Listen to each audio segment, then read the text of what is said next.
Hello,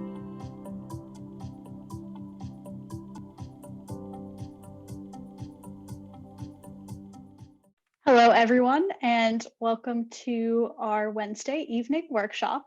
This will be a workshop on data visuals from past to present and future. This workshop is led by Dr. Elena Naumova. Elena is the chair of the Division of Nutrition Epidemiology and Data Science and a professor at the Friedman School of Nutrition Science and Policy at Tufts University. Her research activities span a broad range of research programs in emerging and re-emerging diseases, environmental epidemiology, molecular biology, nutrition, and growth. Her primary expertise is in development of analytical tools for spatiotemporal and longitudinal data analysis applied to disease surveillance, exposure assessment, and studies of growth, creation and application of statistical tools to evaluate the influence of an extreme and/or intermediate event on spatial and temporal patterns. A few logistics before I hand it over to Dr. Naumova. This session is recorded, and you're welcome to keep your video on if you so choose to do so. And please utilize the chat box for any questions that might come up during the session. Thank you.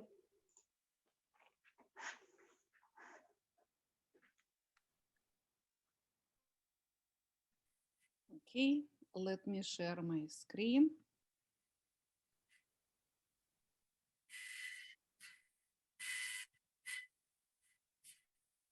Okay, do you see everything well? Looks good. Perfect. Okay, thank you very much for inviting me to speak at the symposium, and I really enjoy the camaraderie, and I enjoy the group who is organizing the event overall, and all our participants, which is really very important to have it here. So I will be talking about data visualization.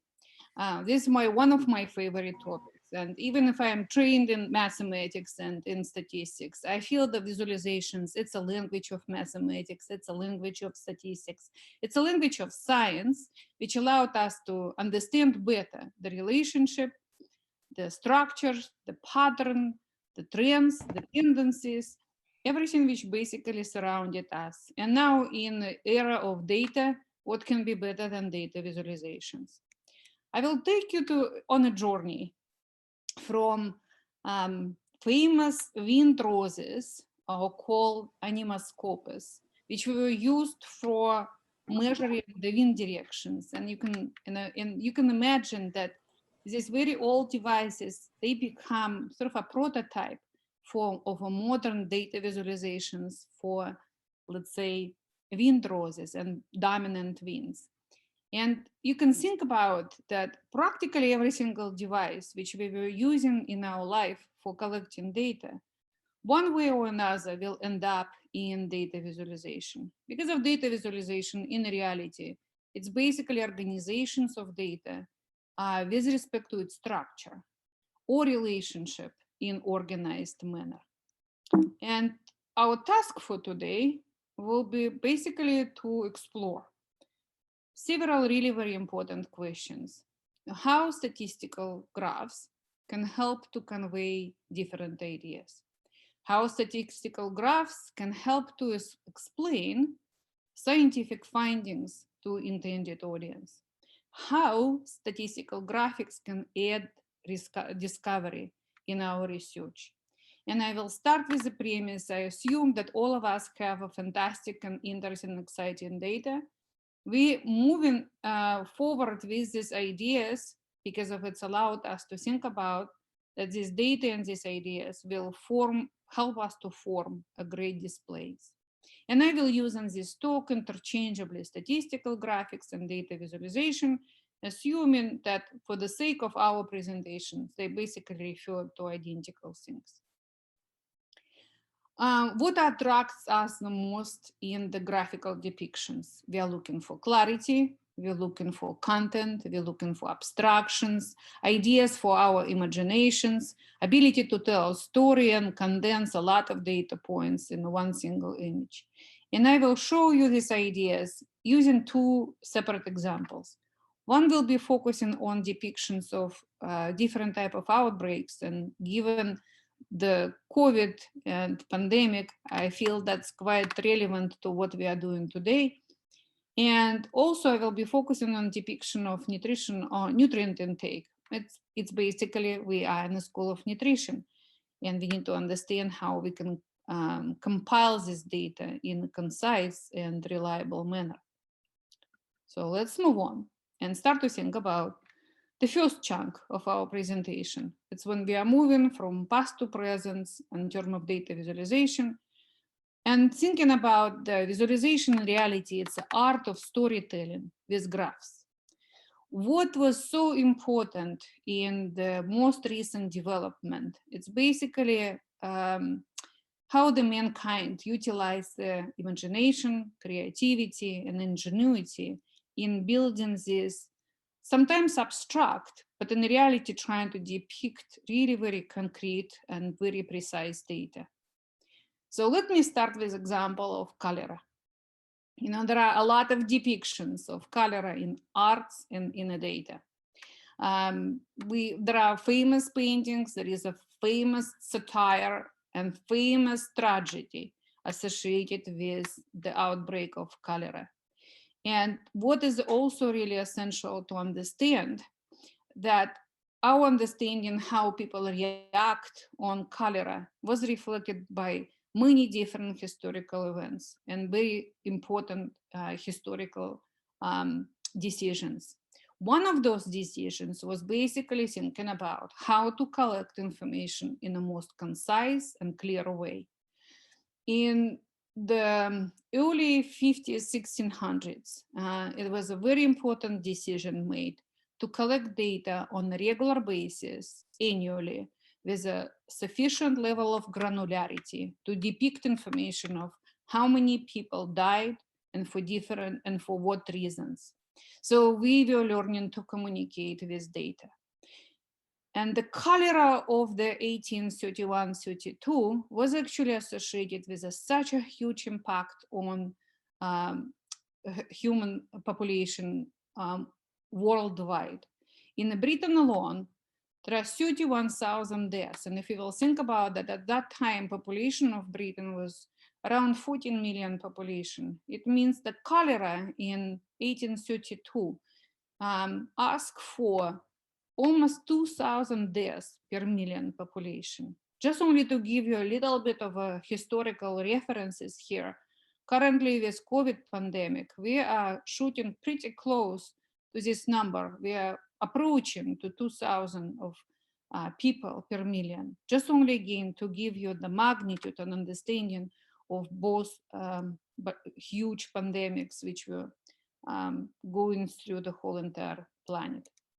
So this type of data depictions give rise to a really very interesting understanding that we need to pay attention to geographical distribution, to temporal properties. And with respect to geographical distribution, during the cholera pandemics, really very important innovations happens. And one of them is basically learning how to depict spatial distribution of infections on a much larger domains and using specifically geographical maps.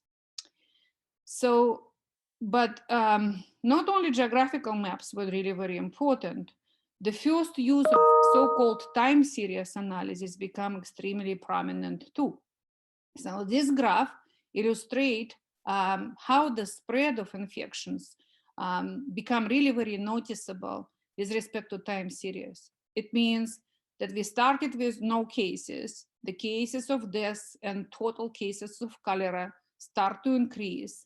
And slowly we can see the relationship, how much of a toll related to cholera can be allocated with respect to total number of deaths.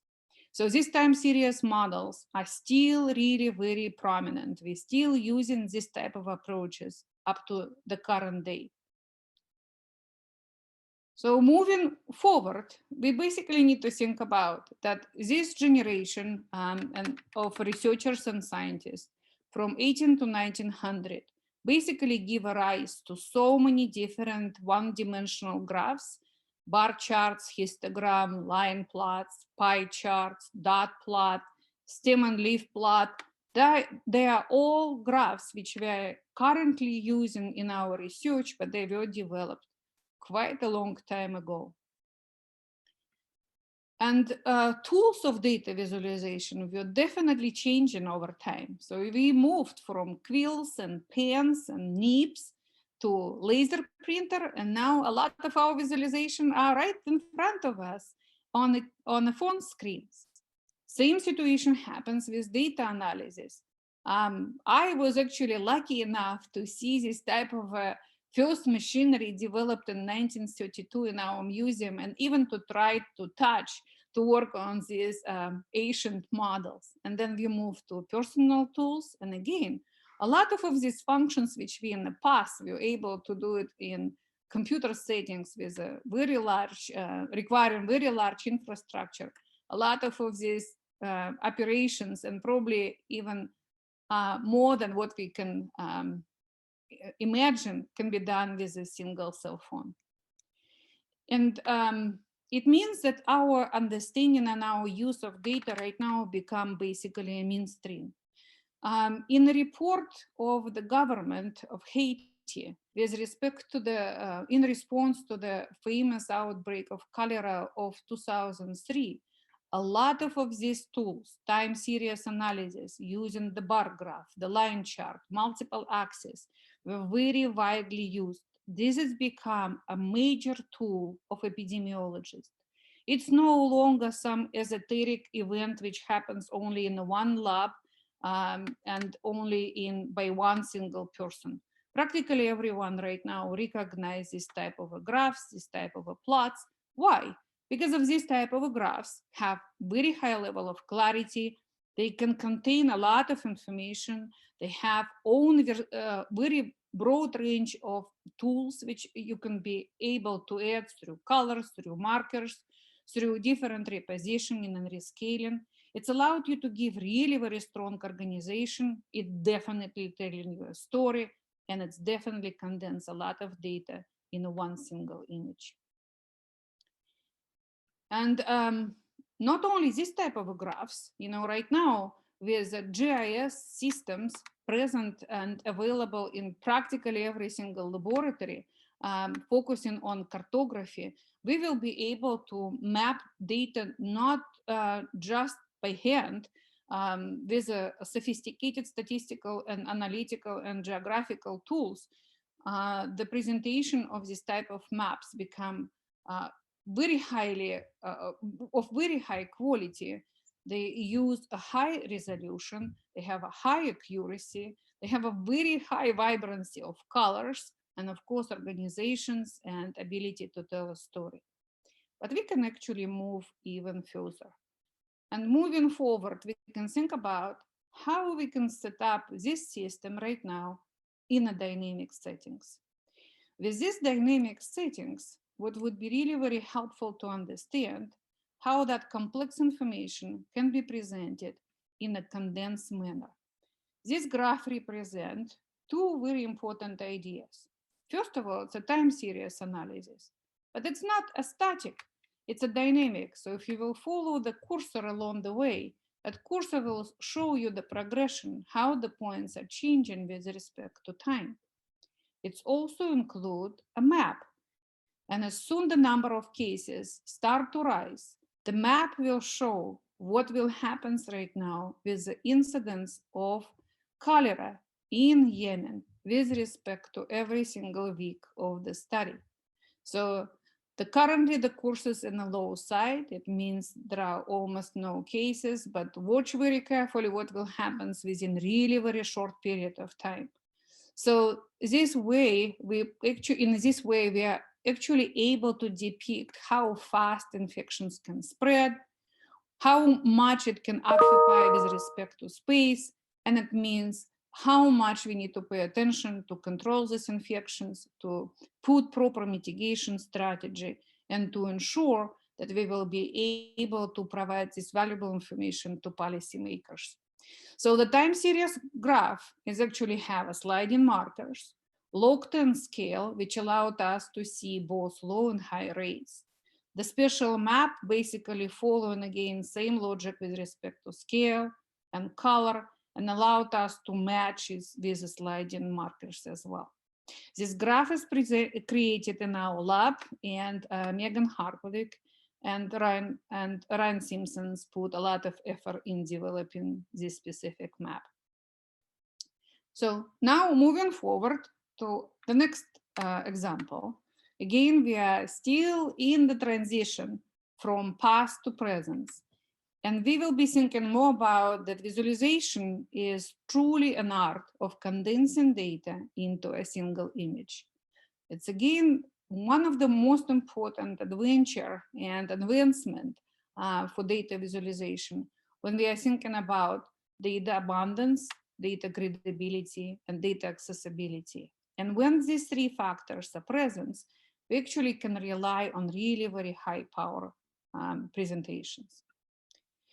So I want to take you on a journey and to think about that what will create the road from the Asian presentations of what we eat in different settings and what could be in our plan, in our plate, following the existing guidance in terms of nutritional intake. So let's think a little bit that in the beginning of this century, it was a very clear recognition of the fact that we need to think about how to provide a good recommendation to a young generation or to overall population in terms of what should be on our table. And we need to use well-established guidelines, which need to be based on food groups and household measures, focus on protective food, and focus on specific food groups. Moving forward, we can think about that it start to become more elaborate. We start to use visualizations in order to produce a material for overall public to think about how we can put these guidelines for good eating using different type of characteristics. In this case, it's just only a colorful representation of 7 basic groups, focusing on daily number of servings from each of the 7 groups. But it was very interesting to hear the complaint regarding to this graph, that it's lacking specific serving sizes, but even more, it's considered to be complex. And since it's a complex, maybe we can find a way for simplification, but at the same time, not sacrificing on the rigor and the quality of information which will go into these simplifications. So the first level of simplification, or let's reduce 7 groups to basic 4, still have quite serious deficiencies.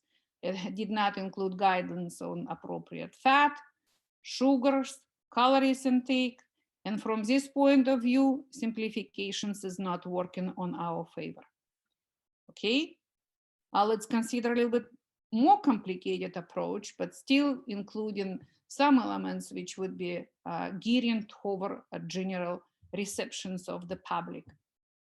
And this type of understanding of the food wheel was one of the first organizations of data considered by the Red Cross Nutrition course as a really concise form. And not only that, the wheel pyramid, the wheel chart actually lead to the development of the food guide pyramid. And now the famous food guide pyramid, which have a lot of different important elements, and this generation are already quite familiar with the food pyramid. Later on, this pyramid become more sophisticated by adding really very important element of physical activities. Still not simple enough. However, this is the simplifications. But I want to point it out. These simplifications are not only focusing on just providing a simple idea. These simplifications actually contain a lot of information collected by many researchers on very large investigations, and they're very much oriented on science and evidence-based. So this simplification on the one hand leads to better understanding what need to be really and how that information can be provided. It was a really very sufficiently long journey from 7 groups to a much shorter and more concise form. But I want to tell you that it's not only simplification what start to drive relationship in this regard. We should not forget that in reality, now we are surrounded by data. We even cannot probably order a coffee without thinking about what should go into this coffee. We have our own system of coffee calculators with respect to the caffeine intake and amount of milk and amount of calories intake, and considering all the micronutrients which can go in one single cup of coffee. But even more, think about the coffee now becomes such a sophisticated entity, and with data visualization, we are able to demonstrate the taste, the aroma, the structure, the different ways of categorizing data. In this case, we are utilizing new techniques, more sophisticated ideas, which are related more to structure-based visuals, which are focusing on the use of hierarchy when you apply to cascade from one to many links. We are thinking more about network relationship when we're trying to portray composite when we have many to many links. So with this level of sophistications, we can go anywhere. We start to design visual encyclopedia of fruits and probably vegetables. We can put together spicy degree of every single jalapeno pepper. And it means there is a room now for systematization. And that systematizations can be very clearly enabled by a broad range of data visualization strategy. And even more, these tools of data visualization help us to think about how we can start to build a very sophisticated understanding of the world, their relationship, their entities, and how those systems can be further evaluated and examined. So now you can see we can go both directions, simplifications, but scientifically based, and making life even more complicated. And please be aware, every single day, there are new names and there are new types of data visualizations are coming. Just even in a very recently, we start to pay attention that even traditional type of a statistical software is expanding, providing us with the new ideas, with the new tools of graphing data with respect to the composites. And composites could be as simple, which basically represent simple contribution of aspects, or could be more complicated, like here on this graph showing the variety of different characteristics which can be combined in one single image. So how we will move toward the future? And I think that one of the most important elements right now is to think about that moving to the future, we need to think more and more how to tell truth with scientific data. There are difficulties in conveying large volume of information. There are difficulties of staying on course. It's difficulties sometimes to being able to convey a simple or complex idea with a graphical design, because of the graphics could be looking extremely compelling and interesting and bright, but sometimes behind this brightness and shyness, we need to be very aware of potential pitfalls related to data with a data visualization. So now think about this graph. Look at that for a moment and try to figure out what is, in your opinion, works or not working on this graph, where you might see challenges or complexity associated with this graph. Okay, I want to give you a couple of hints. First of all, pay attention to the title. It's actually in odds. The main title and subtitle do not really talk to each other because of the murders via firearms and deaths are not necessarily equivalent. The next important element here is to pay attention to inverted axes, because if they might give a reader a false idea what kind of trend you might have and what kind of trend this graph represents. The next really very important element is that the marker or so-called embedded comments pointed on a sharp increase of a condense after staying your ground. And this could lead reader to conclude a false causality combined with the inverted axis. The next one, maybe the scarlet red might invoke a specific association, and at some extent it might be misleading. So with any graph, we need to watch very careful that we can avoid an easy path to false causality. How this graph can be redone and redrawn? By simply inverting the axis, we actually can see that the number of deaths were dropping down, reached its minimum at some point in 2005, Florida enacting the stand your ground law. After that, we see a sharp increase in deaths again. And that could be easily avoided if we will be paying attention how we present this data in the first place. So in order for us to think about how we can move forward and give a very careful evaluations of the different type of visualizations, since now they are present almost everywhere in the media, in scientific literature, in discussions about different policy implications, I would suggest we follow a simple 4E rules. We focus on evidence, efficiency, emphasis, and ethics. Following evidence, we need to think about that any visualization we are using, the concept and results presented within the data communication should rest on solid facts. In order to satisfy the principle of efficiency, we need to think that any communication tool should help to explain results or concept using visual perceptions and understanding the principles of visual perception. The emphasis is actually extremely important for us in building communication tools because we need to recognize our intended audience. And finally, ethics.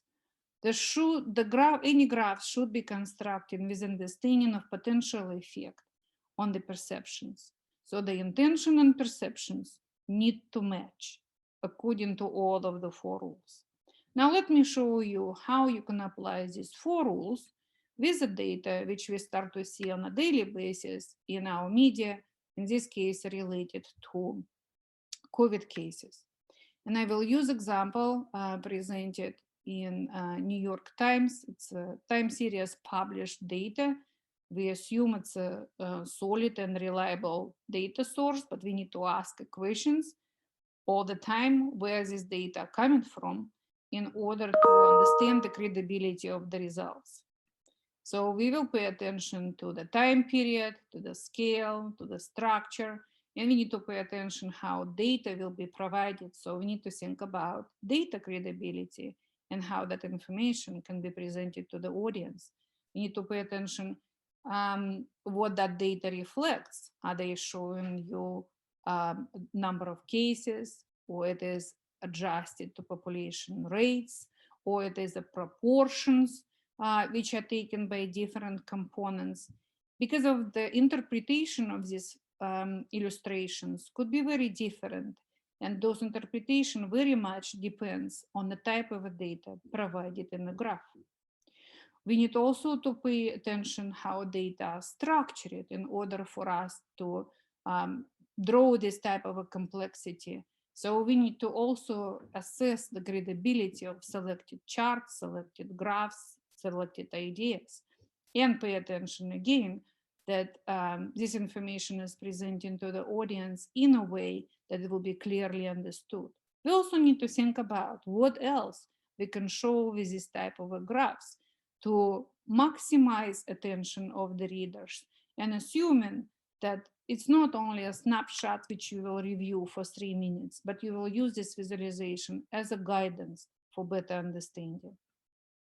Finally, we need to think about that the credibility is extremely important to understand how the audience will react, what you will be able to learn, what kind of new research questions you might answer from the given visualization, and to focus really very carefully not only about interpretation, but also what kind of message can be presented with any single graph. So I would suggest pay attention to all of the details, because of details really matter. So here I want to give an example developed by our students. Here Keith Shepard presented estimations and evaluations of temporal patterns for 3 critical measures of outbreak severity over 10 months period here in Massachusetts. And you can see there are a lot of really very important details presented in this graph. It is a set of time series sharing time axis to compare all rates simultaneously. It gives you an idea how the fitted curve presented in the red line showed the predictive potential of the applied model. It will tell you that there are different type of periods shown in different colors to emphasize the differences in local peaks for each plot. And that means our attention can go into the peak of infections for deaths, the peak of infections based on cases, the peak of tests performed in a given population. So it's all leading to a really very important understanding that we need to focus in the future on the way of using graphical displays for systematizations of information in a most comprehensive manner. There's another really very interesting example to show, and this example again coming from a publication done by our students. Ryan Simpson and Minji Zhou work on this project quite intensively. We call it Analecto of data visualizations. It's a composite which allowed us to put together different graphs in one single panel. It's allowed us to put different graph types with different ways of organization using shared access and presenting information from a statistical analysis, from the raw data, from a different level of assessment, illustrating that logical flow using different color scheme and focusing on logical organization of data. With the same idea, I want to point it out that different people have a different experiences with graph. They have a different way of sort of historical memories on the graphs they learn from different sources. And sometimes it's extremely valuable for us to explore different type of visualization to maximize comprehension and perception. Because of in a population, the perception is not uniformly divided by different graph types. For somebody, the seasonal changes in infections over the course of the year is better to be understood through line graph. Some people see a much better progressions in data using box plot, and somebody would prefer to see the same data in the radial graphs. Presenting the same information with different way with different graphical tools help us to learn different, not only different techniques, but it's how our perceptions is geared toward one or different type of graphs. And this basically allowed us to do a little bit better job in terms of selecting a most valuable or most powerful or most informative graphs. Finally, I want to show you another example when we again combine multitude of different ideas together. We use a heat map as a central panel. We use bar graph as a right side panel. And we use a box plot graph illustrating seasonality on the top of this panel. So we gradually increasing the graph complexity by combining different type of visualization in order to maximize the content comprehension and helping to guide discovery. Maybe you will be paying attention and say, what exactly happens in this given year, in this given month, because of something really unusual we will be able to observe in this heat map. And what exactly happens within 2 months period, which is probably was a period of time when we have a really substantial outbreak, unusual. as compared to all other period of time. Again, we're focusing on data systematization, on better organization, on improving comprehension, and assuming that this type of graphs, they will be not only read in 3 seconds of attention. We're focusing to create a design which will have a lasting impression and big and deep educational value. So finally, think about that with data visualization and with all our process and data systematizations, we went through a very long journey. Long time, the first table of elements, periodic table, was developed a long time ago. And it's actually represent an organization which give a big leap into the new discovery for identifying new elements. This knowledge is nicely systematized now, and it become one of the key elements of the higher education, middle education, and it's really have a very high educational value. In this data visualization, it's getting brighter, more vibrant, inviting to pay attention to multiple details, and shaping better our understanding of that very rich material accumulated by humanity. Now we have a new systematization even with data graphs. The R graph gallery gives you right now the whole slew of different data visualization. So who knows, maybe really very soon it would be time to create own taxonomy for the graph, which will be focusing on the main feature. I would suggest to move as a basis for potential taxonomy and to think about the graphs which are, maybe initially starting with a one-dimensional structure, focusing on distribution, composition, and logical organization. The two-dimensional structure graphs will be focusing on relationship, associations, and pattern. And the three-dimensional graph will be focusing on perspective, dynamics, and flow. And maybe next time when we will meet, we'll have a more detailed taxonomy to work through. So at this point, I just want to give you a very simple recap. Data visualization and statistical graphics, they are essential building blocks to convey idea, explain scientific findings, and aid research discovery. Sequence and organization of statistical graphics matter. Those graphs which are well organized, they provide you a much higher value because of their order, when the order is meaningful. And the rule of evidence, efficiency, and emphasis and ethics are critical in constructing high quality, reliable graphs. So the future of data visualization in both science-based simplifications and in a gradual increase of complexity, organization, and comprehension, aided by animations and interactivity. And that will conclude my presentation. I want to say thank you to all the students who give a very important contribution to this presentation. Without their help, it probably would be not possible to put all the pieces together. So thank you again to Jen, Megan, Keith, and Vinji, and Ryan. And I want to make a brief introduction to the lab all our students are working on. A lot of our studies are funded by NSF, NIH, DARPA, and other organizations. And I hope that you truly enjoy the current conference. So I'm open for the questions, if any.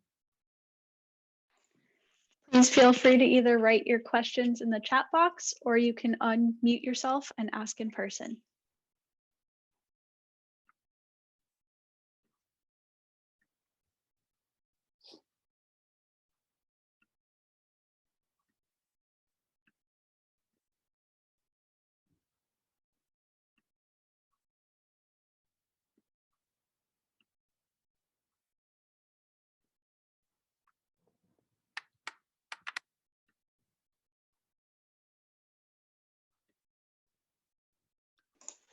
I don't see anything coming through the chat yet, Elena, but I have a question for you in the meantime.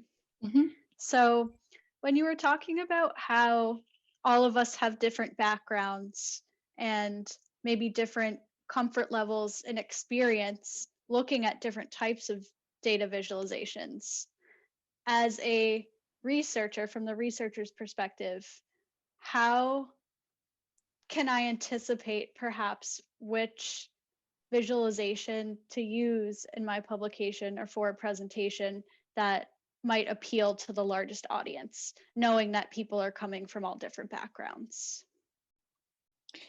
You definitely can start with something which would be most common and simple. That would be always a useful place to start. Because of it's less intimidating. The bar charts, it's a really very safe environment. The histograms are really very well noted as a good idea for portraying continuous data, or maybe a box plot because of it's more condensed and it's more clear and contain a lot of additional information. And gradually start to think about how to make it more complicated, sophisticated, more interesting, more exciting, and more engaging. And I would say it's really very important to hear people around you. I mentioned about perception for a reason. I think that sometimes we produce a graph, and if it looks good for me, that, and it's sort of like more clear, it's good enough for publication. But maybe you can make one extra step and ask friends of yours, collaborators with whom you are working, and just only show the graph and ask simple questions. What do you see in this graph? And if their responses would be suddenly very different from what you expect to hear, it could be a really very important sign that it may be something need to be changed. Maybe something need to be updated, maybe something need to be evaluated. And I also would love to suggest that it's really very important to watch what is really coming right now in a publication. Pay attention not only to the content, to abstract, to the title, and to a table, but critically assess visualizations in the literature, which basically, we do assessment every single day. And when you have those type of simple rules, you can basically start to go with the precision of a surgeon and to see, okay, how clear is the title? How clear are the label?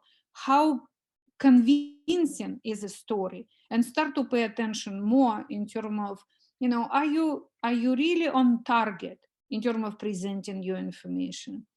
Are you improving the visual quality, step by step? And I usually think about, we can start with the so-called quick and dirty, a sketch. We can move later on to a more polished version. And sometimes it's even too hard to stop because of it's almost there is a room for improvement in terms of the graph. But we really need to think about the hard stop overall. So I think that would be probably a basic rules. And I would say, trust your colleagues, trust your friends, because of their perception really matter. Excellent. Thank you so much. We have a question from the audience. What would be a good way to practice data visualization outside of the classroom or work setting? What are some good public sources of nutrition data that we can practice with? Well, there are millions right now. I think that we have no shortage of data. We probably have shortage of time. That's probably our biggest limiting factor. We might have a bit of a difficulty sometimes with different software because of the software is developing, the development of a software goes very rapidly. And there are a lot of changes. And those changes, if you just not really catching up and running really fast, you might be delaying with the development of different software tools. On the other hand, with the development of new software, I believe that there are also more options of having and applying to a more user-friendly approaches. So for that point of view, a lot of tools like R, for example, they are building such a big network of followers. And there are very good listservs and discussion boards, which basically Now with all this open source technology, you will be probably overwhelmed with amount of information provided on what to do and how to do it and where to get the sources. But if you're stuck, you can always drop us a question. We will probably provide you at least a first run of really very interesting data and nutrition. And now, probably in yesterday, when you hear a presentation by Binge Zoe, we start to think more about how to build nutritional dashboards. And the dashboards are collectors and a strong data repository for really very interesting databases. Even a simple Google, what are around about the nutrition data sets will give you probably easily more than thousands of different data sets to work with. But the trick is not to know that the data set exists. The trick is many data sets are not yet prepared to a very simple process of data visualization. Many of them require really very tedious work of data cleaning, data organization, data restructuring. Because of every single visualization tools might require different ways of formatting data to be able to produce a reliable graph.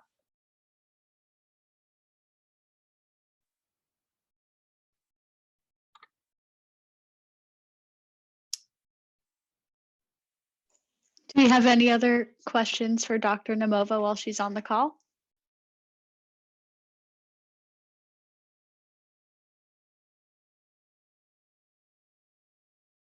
Elena, how about any opportunities or ways we can practice visualizing data on our own outside of an academic or resource or work setting?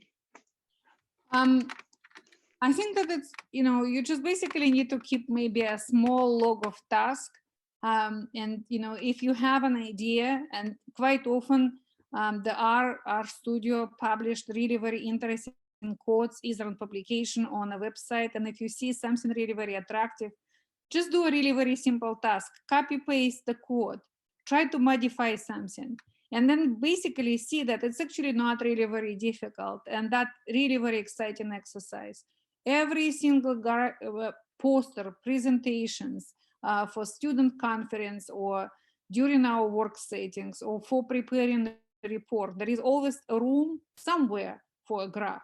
So like I would say, take every single opportunity which just come to you, allocate time on your schedule, make an appointment to yourself and say, okay, let's practice something new. Because by practicing this type of new ideas of preparing new graphs, it will suddenly expand all the range of your opportunities and start to create a small library of your own portfolio of the work you have produced in the past. And if you see something new, try to adapt it to your schedule as well. I would always say, do not limit yourself to something you know pretty well. Go outside of your comfort zone and try new ideas. And you might be surprised that this idea will actually give you not only a good level of satisfaction, but maybe will give you a new skills, which could be very valuable in your working setting. I just shared in the chat one of my favorite websites for data visualization in R. It has code for pretty much any visualization you could imagine. So if you're an R user, definitely check that out.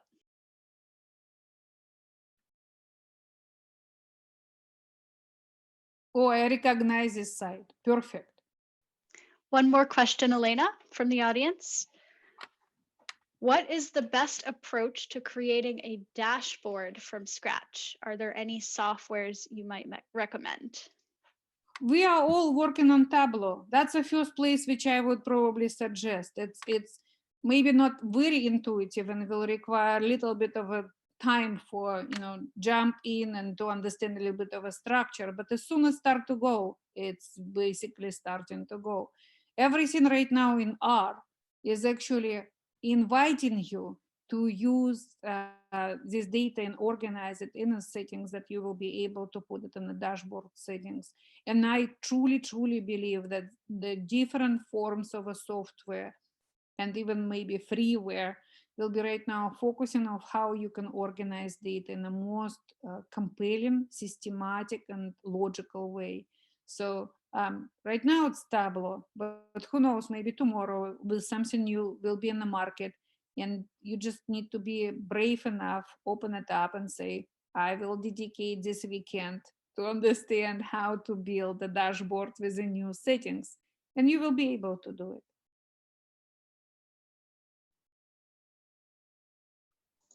Great, thank you.